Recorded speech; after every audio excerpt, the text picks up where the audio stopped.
Hi guys, welcome to Monitoring and Evaluation Made Simple. I'm your host, Coach Alexander. Very glad that you've joined me today. We're going to be looking at the collection of M&D data, and this is the key of any M&D process. You must be collecting your data, guys, wherever you are, whichever organization you work for. This is very important. Now, I want to run you through the process, but before I do, for those of you who don't know this, but things are getting better and better every year. So we opened up this new website where you can access M&D short courses for 100% free. And there's also a certificate attached to that upon completion. So I really want you to take full advantage of this because these are courses which you actually pay for in other on other sites. But here at M&D Made Simple, we are giving this to you for free. Actually, we are the short courses come under the brand name of M&D Academy of Excellence. So please take full advantage of this. It may not be free forever, but we want you to get this knowledge and use it in your organization. Okay, now it's just, I mean, you know me by now, guys, that every time I start a presentation, I have to talk about what monitoring and evaluation is for the sake of those who are here for the first time and also for those who just want to polish up their knowledge and skills. So, monitoring and evaluation has two things to that same word. You have the monitoring and then you've got the evaluation. So, monitoring is a continuous process. And this is done throughout the project cycle. Now, let me make this very clear to all of you. I know most of you believe or have seen that monitoring and evaluation mainly takes place when you're implementing these NGO projects. You have a donor coming in to finance a project. But I want to make this perfectly clear to you guys that monitoring and evaluation can be applied in any project. Okay, whether it's a construction project, whether it's an electrification project, whether it is a road development project, M&D can be applied there. So don't limit yourself to just working in the NGO world, okay, the humanitarian world. Of course, that is where it is most prevalent, but you can also do it in other areas. Okay, sorry for talking too much. So monitoring is continuously done throughout the project cycle. And what you're doing is trying to check whether your planned targets are being achieved according to your plans. Now, if they're not achieved, as an M&D officer, you're supposed to identify why is there that deviation, and then you have to make recommendations for improvement to management. Now, what is evaluation? Evaluation, unlike monitoring, is done at certain points in time. So, as you can see in the project cycle, the evaluation usually comes at the end of the project. But there are different types of evaluations. You've got the ex ante. I hope I've pronounced that properly. The ex ante evaluation, which is basically the baseline. Then you've got also the midterm evaluation, which goes midway through the project. Then the end of or end line evaluation, which is done at the end of the project. So these evaluations are done in order to assess whether the project indeed achieved its results. So these results, it just doesn't end there. As you are doing the evaluation, by the way, it's not you who does it in most cases. You have an independent person who come in and do the evaluation. So they are measuring the effectiveness, efficiency, impact, sustainability, and relevance of the project. Okay, now let's get to the point. You see, in every project, when you're employed as an M&D officer, you must expect to deal with data. Now, data is the raw material that helps you generate information. So I'll give you an example. If you want to know the income levels of the people in your society, you're going to ask them questions. How much was your earning? What was your gross earning? They'll tell you maybe it was $1,000. What was your cost? They'll tell you maybe it was $500. So then, when you do the analysis, you're going to subtract the gross income from the cost in order to get net income. So that net income is going to give you the information that you need to draw conclusions. But the data that you were collecting was gross income and cost. Now, that data in its form does not tell you anything. Because if you ask me what my gross income is, and I tell you that it's $20,000, for example, it doesn't mean anything to you at that point. Because if you do an analysis and I tell you that my cost is actually $19,000, it means that I'm not really earning much because I have a high cost. We'll come to the information part later. But you see, data comes in two forms mainly. You've got the quantitative data. This is data which can be counted. Okay, these are mainly the kind of data you collect in the field, which involves numbers. But you've got the qualitative data, which cannot be counted. And usually, this kind of data is based on people's perceptions, people's views. Okay, so I'm sure you've heard of satisfaction surveys. So those kind of surveys you'll discover is people just give you their own viewpoints, and those views may not entirely be true. And that's the problem when you deal with qualitative data sometimes, because you don't get the factual uh, data. I wanted to avoid using information, but I'm sure you get the point. Why do we need this data? It's simple because it's going to give us the information. And it's information that helps us make decisions. So management needs this information in order to make decisions. Now, I wanted to talk about some interesting facts about why projects fail. So, in this slide, and by the way, I've given you the source of this information. I'm not just speaking from without. So, you'll find out that there are different reasons why projects fail. But one thing that caught my attention, okay, first of all, let me show you some of the reasons. You find that changing priorities with the organization, inaccurate requirements, changing project objectives. But one of the things that caught my attention is this one. I think let me just inadequate sponsorship, inadequate cost, inaccurate task time estimate. Okay, it's this one. Inaccurate task time estimation.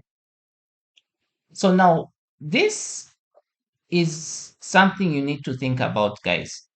What has caused this inaccurate task time estimation? It is because the analysis was not done properly. That is what it means. So you find out that if estimation is poor, and it also goes with this one, inadequate cost estimates. If your estimation is poorly done, your data analysis is poorly done, it means that it will affect project performance, which can have a negative impact on how things are done.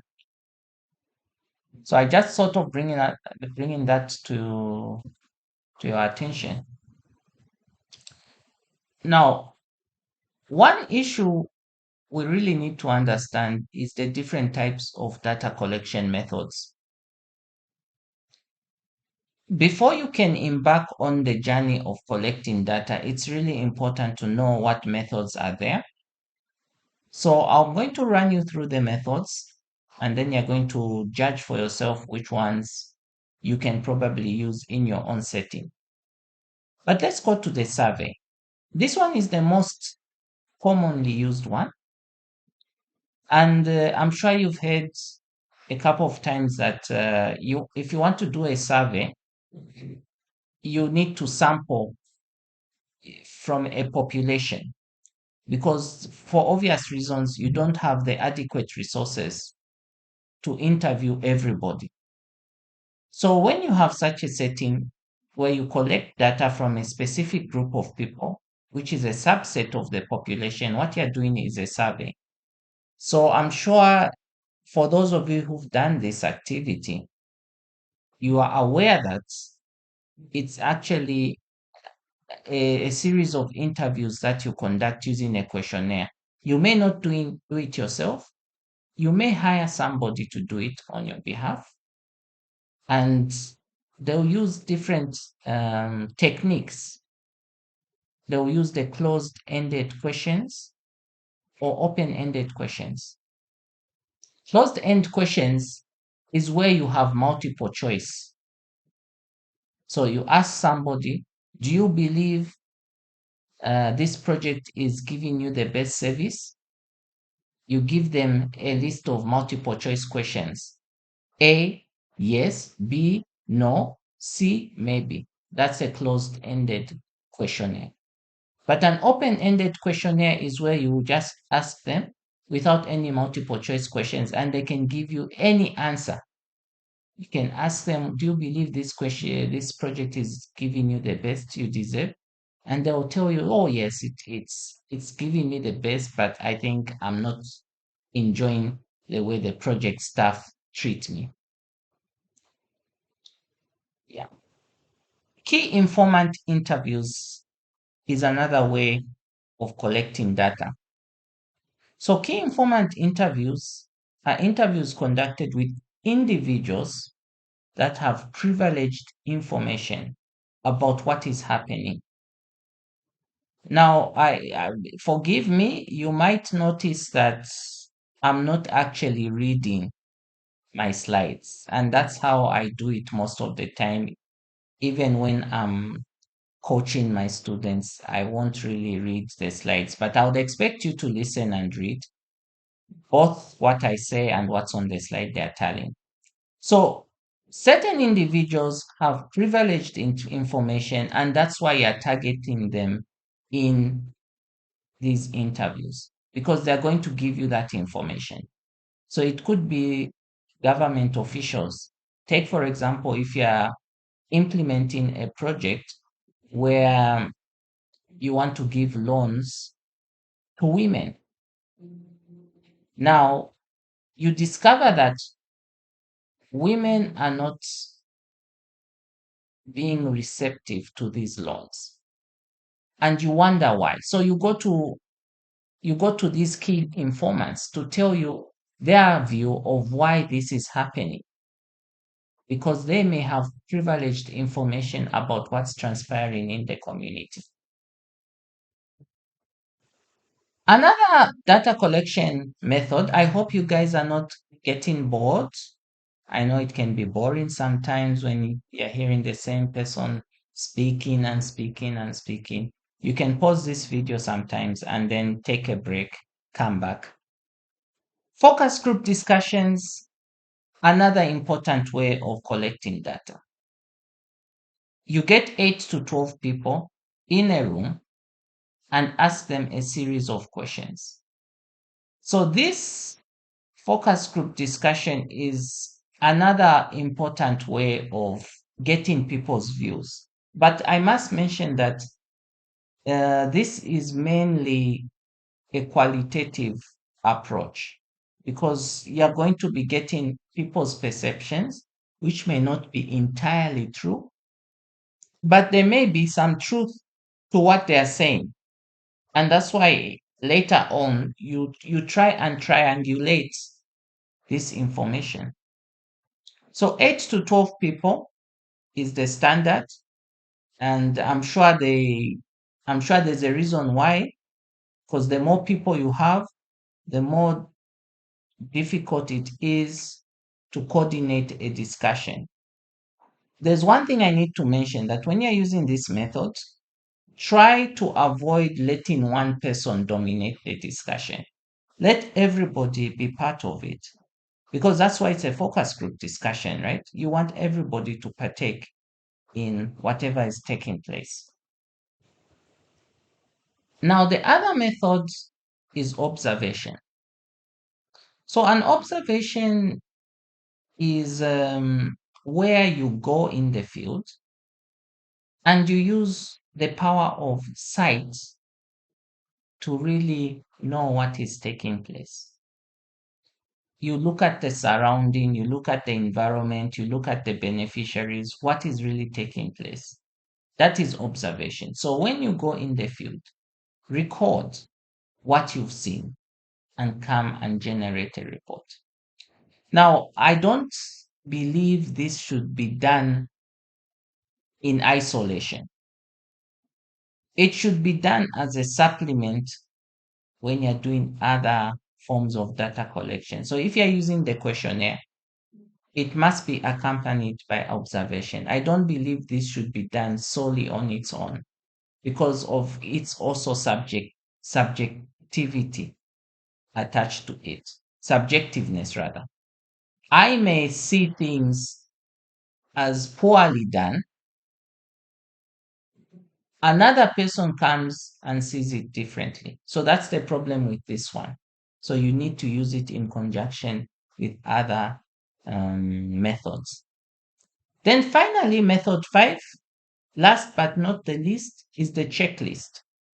This is a list of items or components that need to be in place or can inspect procedures and behavior. So a checklist is basically you go with a form that has certain standards and you check, you click, okay, you tick rather. Go in the field. If you don't find what you're looking for, you tick no. If you find it there, you tick yes. So this is a checklist. And usually this is done in projects that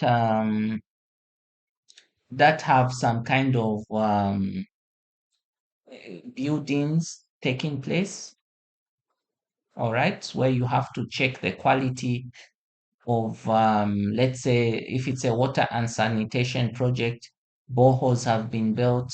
You go with your checklist and tick whether certain things have been done the right way or have been installed the correct way. So those are some of the things. But also, it may not be that alone. When you're doing a data quality audit, you also go with a checklist. Okay, now let me talk about this issue to do with data versus key performance indicators. Let's say you're hired as a M&D officer for an organization. They tell you that, coach, we have looked at your CV and you've been hired as our M&D officer, and this is your package. We'll be paying you $49,000, and these are the other benefits. And then you get so excited. So now they tell you that now we don't have certain things in place. Please develop them. So now you, as the newly recruited person, you start developing the data collection tools. Now, because you want to make an impression, you go download a questionnaire that was done by the United Nations, copy and paste everything and submit it to your bosses. Okay. Now, I brought up this example because I want to strongly discourage the copy and paste mentality. It's very important that you realize that whatever data collection tool you develop, it should be aligned to the key performance indicators of that project. There's nothing wrong with benchmarking with what others have done, but make sure to contextualize. So now this is what I'm trying to say. The data that should be collected should be only what the key performance indicators have stated or that are stated. That's all, it ends there. Now, when you identify what you need to collect, what methods do you use? How do you determine the methods that you should use? Just because the UN was using focus group discussions, it doesn't mean that you as a project need to copy and paste what they've done. You should be able to determine your own methods that you use based on your indicators. So take, for example, if you know that your indicators are mainly qualitative, of course you will use focus group discussions because they are mainly qualitative. You use observation, key informant interviews, such things. But if they are quantitative, then you need to use a survey. So this is what I'm saying, that the type of data collection method is really dependent on the indicator in use. Data analysis. I hope none of you are dozing. I hope you've reached it this far. Please continue watching the video. Take a break if you are tired already. Pause, take a break, and come and continue watching. Data analysis. Now, analysis is where the excitement really begins. You've collected all your data, but this is where the information needs to come out. The information is everything in a project. It is everything. If you don't do your analysis, your numbers that you are reporting won't mean anything. There's one thing that I've noticed in some of these reports, which saddens me. You'll find that the report is giving you numbers, but it's not even giving you information. It's just reporting numbers. 50 people were trained, 90 people were trained. But the question is, what does this mean? If 90 people were trained, then so what? What does it mean to us? You need to bring out the information. The quality of your analysis, this is something I also want to emphasize to you guys, depends on depends on the quality of your data. If you have poor quality data, you generate an analysis that is poor, and then decision making will be poor. So you must check for the quality of your data. And I talk about data quality audits. For those of you who've not watched that video, you can, okay, I'll try to leave a link. I made something of that nature years ago. Try to watch that video. It talks about data quality. Did you know that in the US, poor data quality costs organizations 12 million US dollars every year? Did you know that? Well, I went on the internet and searched this information. And I can think about why this is so. Because let me give you a practical example. I know I'm talking a lot, but believe you me, this might help you.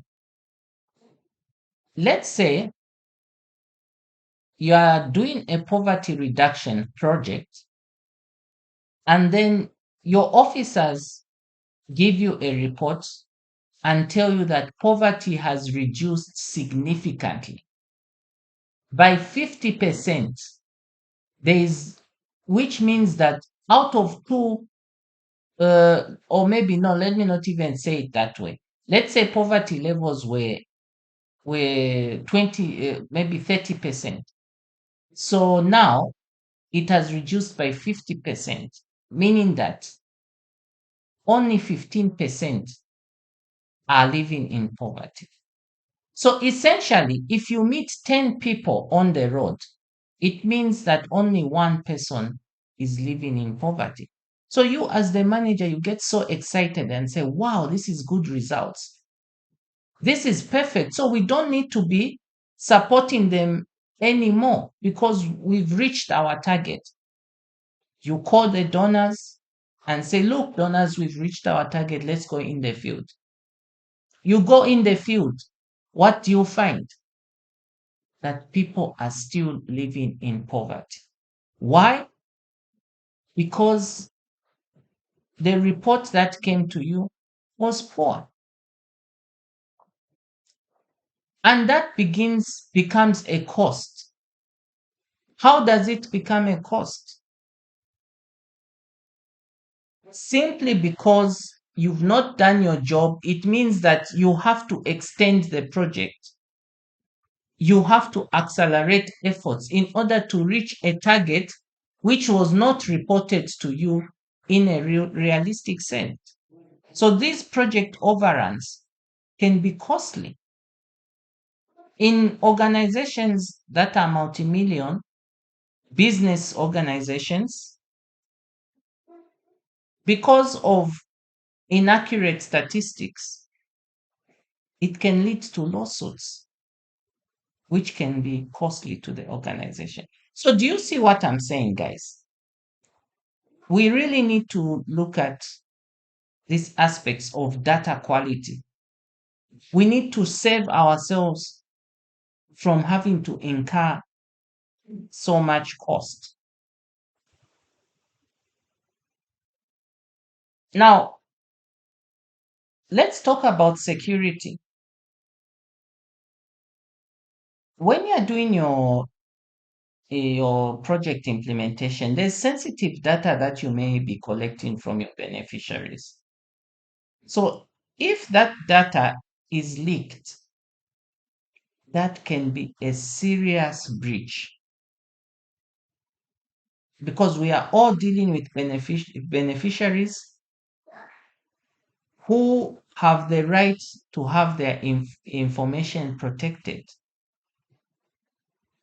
So, in order to enhance data security, we must protect our data and store it in the right place. How do you do this? By having a management information system. This management information system, please, guys, don't think it's an M&D system because usually people tend to confuse the two. M&D system, management information system. These are two different things. A management information system helps with the collection, analysis, reporting of data. It also offers other additional features such as the security and storage. So it's something that you need to think about. I don't believe it's good in this day and age to store your M&D data in Excel. Do you know why that becomes a problem? Because that Excel sheet can be easily manipulated. If you've seen, let's say an M&E field officer sends an Excel sheet to the manager. That manager looks at that Excel sheet and sees that the income levels are low. But a good report needs to go to the donors. What do you think will stop the M&D manager from changing one or two figures? It's very easy. He can just tweak the Excel sheet so that at least the the income slightly rises. I'm sure you know what I'm talking about here. But with a management information system, you have all this data. Immediately, the field officer feeds data into the system, everybody knows what has gotten in. So if the manager, even if the manager changes, everyone will know that he's made a change. And they're going to ask, okay, we noticed that a change was made and it was made on this particular item. So we just want to know, why did you make the change? And the manager is going to say, oh, okay, was it me? Or then you say, no, but the system has identified you as the one who said, oh, no, sorry, okay, I did the change. I'm really sorry. Let's revert back. So when you have the MIS, everything is centrally located and also it's well protected. And that's why I would encourage everybody to move to that kind of technology. I want to thank you so much for your time. So please write to me in case of any questions. I'll be happy to help you. I've been your host, Coach Alexander.